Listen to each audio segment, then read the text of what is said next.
18 सितंबर यानी कि कल चंद्र ग्रहण लगने वाला है। भारत में दिखेगा या नहीं दिखेगा, सब कुछ मैंने ऑलरेडी पहले से ही बता दिया है, लेकिन फिर भी बहुत सारे सवाल जो है मन में टिक टिक कर रहे हैं, स्पेशली गर्भवती महिलाओं के। क्योंकि इस समय में ना हमें अपने से ज़्यादा चिंता होती है अपने आने वाले बच्चे की, कहीं उसको कोई नुकसान ना हो। तो ऐसे में हमें सतर्क रहना चाहिए चंद्र ग्रहण के दौरान। तो ये ग्रहण भारत में दिखेगा या नहीं दिखेगा, ये कब से कब तक इसका टाइमिंग रहेगा, और भारत में दिखेगा तो हमें किन किन बातों का ध्यान रखना है, सारी चीज़ें मैंने ऑलरेडी वीडियो में बता चुकी हूँ। लेकिन फिर भी आप लोगों के बहुत सारे कमेंट आ रहे थे, इसलिए मैंने डिटेल में वीडियो बनाने का सोचा और ये वीडियो आप तक पहुँचाया है। वीडियो देखने में तो आपको बहुत मामूली सी लगती है, लेकिन इसे बनाने में हमें बहुत ज़्यादा एफर्ट लगते हैं, बहुत ज़्यादा मेहनत लगती है। इसलिए आप अप्रिशिएट कर सकते हैं, उसके लिए आपको वीडियो को लाइक करना है और चैनल पर नए हैं तो चैनल को सब्सक्राइब करना है। तो चलिए वीडियो को स्टार्ट करते हैं।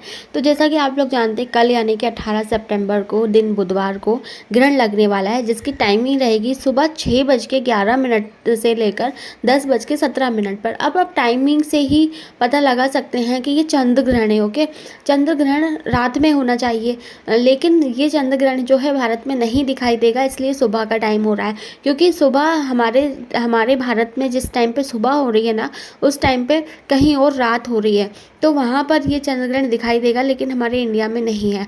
अब कुछ लोगों का मानना होता है कि जो चांद होता है वो एक ही होता है, तो हमें भी उन नियमों का पालन करना ज़रूरी होता है, और ये काफ़ी हद तक सही भी है। तो जो लोग मानते हैं ना, उनके मन में बहुत सारे सवाल टिक टिक करते हैं कि हमें क्या करना चाहिए, क्या नहीं करना चाहिए। तो देखिए, ग्रहण के दौरान ना अपने पास एक नारियल ज़रूर रखें। इससे कहा जाता है कि पॉजिटिविटी हमारे आसपास रहती है, हमारे बच्चे को कोई भी नुकसान नहीं होता है। तो अब ग्रहण के दौरान अपने पास एक नारियल रखें। इसके अलावा आप बुक पढ़ सकती हैं, किताबें पढ़ सकती हैं, भजन कर सकती हैं, भगवान का नाम जप सकती हैं।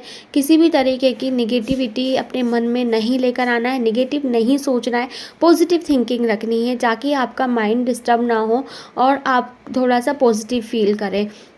और आपको ना इस दौरान अगर आप गर्भवती हैं, आपको भूख लग रही है, तो बहुत सारे लोगों के सवाल होते हैं कि क्या हम ग्रहण के दौरान कुछ खा सकते हैं, कुछ पी सकते हैं। तो डेफिनेटली आप खा सकते हो।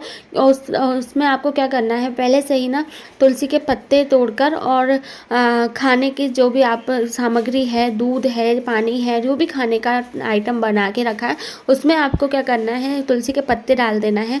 तो उसमें जो है कोई भी उससे आपको नुकसान नहीं होगा और आप इजीली उसको खा सकती हैं। इसमें कोई मनाही नहीं होती है खाने की, बस तुलसी के पत्ते ज़रूर डाल दें।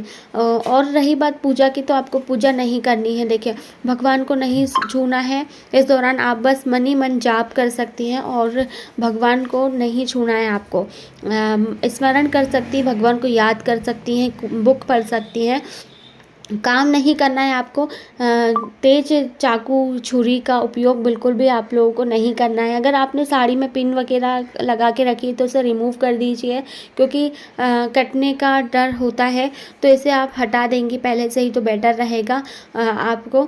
और इसके अलावा आपको ना बाहर नहीं जाना है। अगर आपको इनकेस बहुत ज़्यादा इमरजेंसी है, क्योंकि इमरजेंसी का कोई पता नहीं होता, कभी भी इमरजेंसी आ जाती है, ऐसे में तो अपने आप को, अपनी बॉडी को पूरे को कवर कर लें और अच्छे से ढककर कहीं बाहर जाएं, ताकि आप पर ग्रहण की किरणें ना पड़ सके। क्योंकि कहा जाता है कि अगर ग्रहण की किरणें पड़ जाती है ना, तो बच्चे के होंठ कटे हुए आते हैं और भी फिजिकल इशू होते हैं।